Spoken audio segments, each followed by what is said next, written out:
kanditengera kepiye dhiyo samadzibaba ndichitenda zvangu piyo aiwa ndotomboswera ndinacho kufiyo nasinde navo baba kona vaitamberesa baba bona chansimbisa ndimbodona saka muchiona tichita zvatogona vari kueast vari kuwest atidi mafanzi yedu apere test vari kuzviona fm yadi. Hello guys, so yesterday I did a video randaitsanangura ma after effects cup clash ya Mbida D na Konangali. Tichitaura kuti Mbida D akutanga kutemwa nemakeni zvichikonzerwa ne clash yavakaita na Konangali ku City Sports.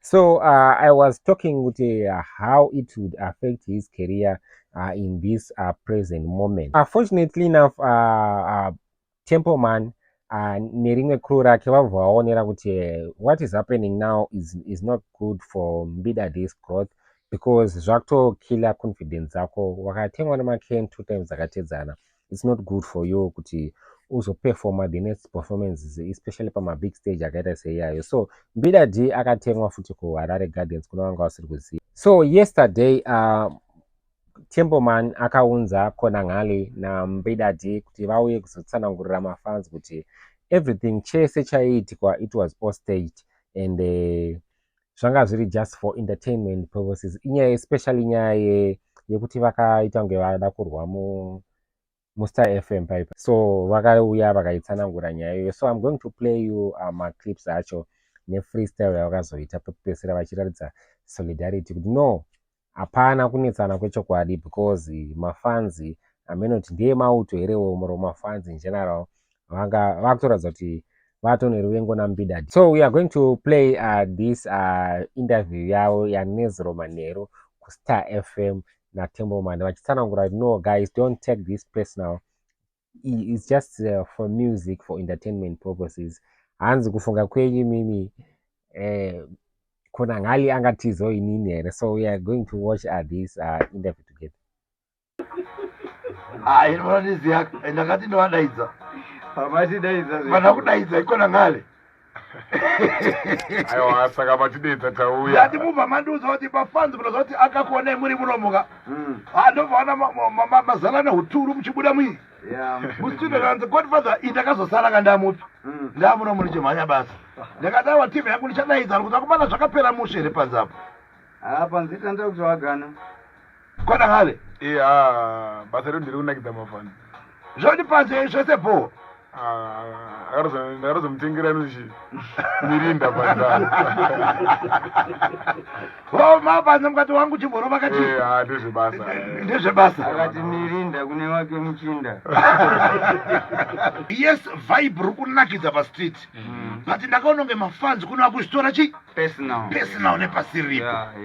aiwa let me make Muri kuzviona manje kumauto vera anosapota isusu ngona chi music the mission chita zvinoda mafanzi panguva ivo. You know, like patakauya kunoka hapana panenge yaite personal naMbida zvinoda mafanzi chingonakidza mafanzi entertainment. Hapana patingaita kutopinda fight nemukomana hazviziri izvo. Inawe art entertainment. Godfather man.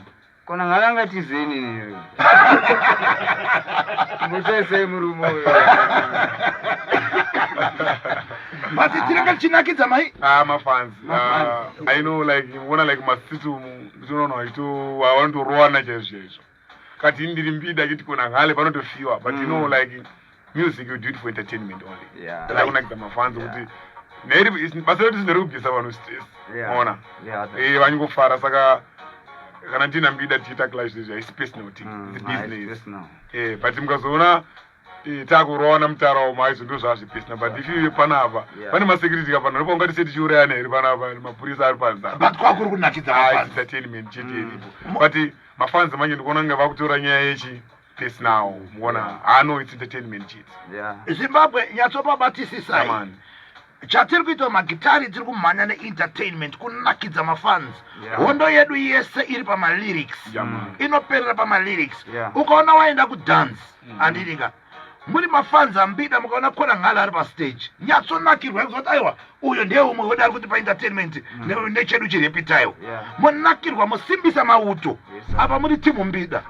Kana muri timu mauto Mbida akaenda pastage tosimbisawo mai Mbida. Asi be honest ka munoona chi pari padhiri maclash ka munoona inini muone ndakazviita ka clash inenge isina Mbida ikoko kudanza ka inini ndodibowa muona Right. mune kuti zvizvo kuti kushiya malines ka zvizvonakidza kuti boss uyu nauti ne same art hapana patingamboro niwafana unokanyora kuti mangoma basa clash ainakidzi hapana patingaimbira kuti amai vangu vakandichengeta kudai paclash ka toda zvinhu zviri panguva ipi Eka because Rosca last time mama kutoramba clash mukati.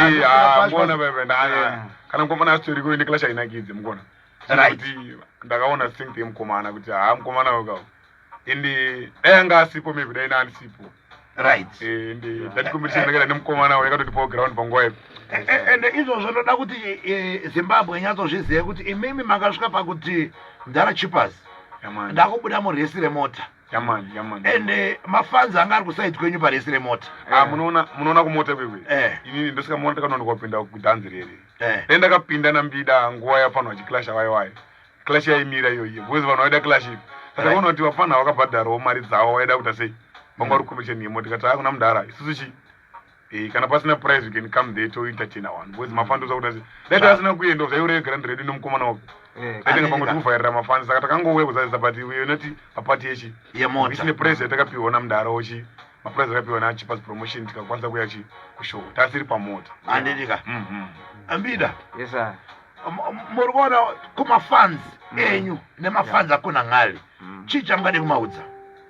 Mafanzi ngaasazvitore personal. Inini mukomana tentiri pabasa. Tentiri pakuti kunakidzai mafanzi edu. Hatingambode kudisappointai kana kuti tinonzi tinorwa muStar FM. Aiwa iredio yeZimbabwe, iredio yedu yatakakura tichinzwa, hatingambodisrespect zvekudaro. Tentiri pabasa, tichida kufanzai mafanzi edu. Saka musazvitori personal, because isusu tentiri pafight, tentiri pabasa remusic.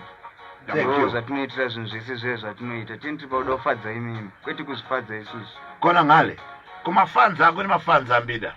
yamani kumafanzi angu inini neanosapota Mbida tinongoti tiri pamission music yasataka competition mbichana inakidze munoona inini naMbida Mbida ndichangu Ende zvibodzwa zviri pa 1-1. aiwa sofa apa i1-1 apa ini sofa i1-1 ka kumana hana nyorwadziwa because idraw sofa hapana wini ka idraw because akamondidhaya mukomana handisikuda wini aiwa isi 2-1 ya moti yangu ngoma ndatu Pane chimero chinenge chakazoitwa kumoto uko. Right. Na mukona mubvunzo King Man uri kuya pa WhatsApp. yamani Zvanzi kwa mungade kumbotepawo collaboration here. Kumbopinda mustudio kuti gadzirira zikolabo zihit kana ra 2025. munoona inini sakona ngale ndakazvimirira indinozoda mafanzi angu imini munoona kana mafanzi watibika ingoma nachiwa hapana problem ngoma toita sei totochibika mafanzi onakirwa nengoma because izvozvo tiri kuita zvese izvi ka izvi tikuitira mafanzi kuti anakidzwe Right, Zimbabwe chibve matotaura neni kuti poitwa collabo here. Kana mati poitwa collabo, chingonyorwa kuti collabo 2025. Chibvongonyora izvozvi pa WhatsApp, nyora pa Facebook, chibvongondiudza kana mati collabo roitwa. Tigare tavanongopedza nyaya yacho tiri munomo. Mbida. Zvataurwa nakona ngalati mafanzi akati collabo iitwe. Ndakatomirira. Imunoti kudii? Aiwa, isitongoita zvinoda mafanzi. Right, Zimbabwe taurai nene kana mati collabo yoitwa mangonyora kuti collabo 2025. Right, given an opportunity Mbida nakona ngale mungade kuitirwa collabo nani? Collabo redu isusu harinoda mhondoro, rinoda Wizkid. ndichikomana icho chitotonzwanana kudanana kunge mukomana nemusikana kumafanzi angu ndoti hapana mukamu aiso munenge maita munana nekuti kana nemakeni mukamuriga ndoita nherera vakomana ndosara ndega naMbida tinotonzwanana kunzwanana kunge sadza shuwa nekambwanana nekuti ndichangu chimufesi chepafiyo ndo chakanditengera kepi yedhiyo samadzibaba ndichitenda zvangu piyo aiwa ndotomboswera ndinacho kufiyo Nasinde navo baba kona vaitamberesa baba bona chansembisa handimbodona saka muchiona tichita zvatogona vari kuEast vari kuWest hatidi mafanzi yedu apere test vari kuzviona Star FM yadi guest hatiso vanhu vacho pomomoka ndikati chakambondiriga last year ndobva ndachijuma futi this year saka iwa mamhepo woti tisiye nemukomana siye zvenyu dhanziridziye nekuti machinzwa chikolabhu chekwa oskid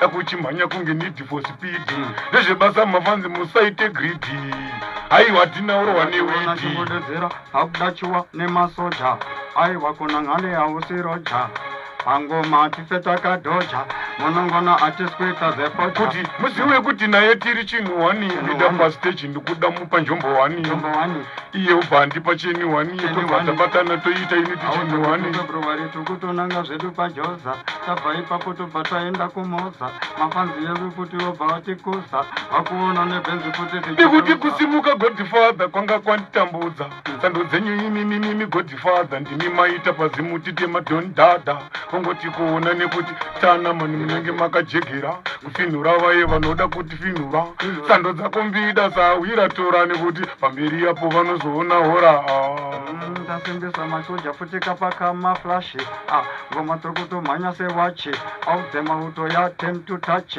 vaiko zvinota kungova peka chivira iwe aiwa inonzi mbida nakona ndo zvacho zvatinogona godfather tempomani chipazi mapromota easy Okay guys, so that is the video. Wakomana kuratidza kuti hapana kana daka pakati pavo. Everything chavaita was just for my entertainment purposes. So tell us what you think in the comment section and don't forget to subscribe.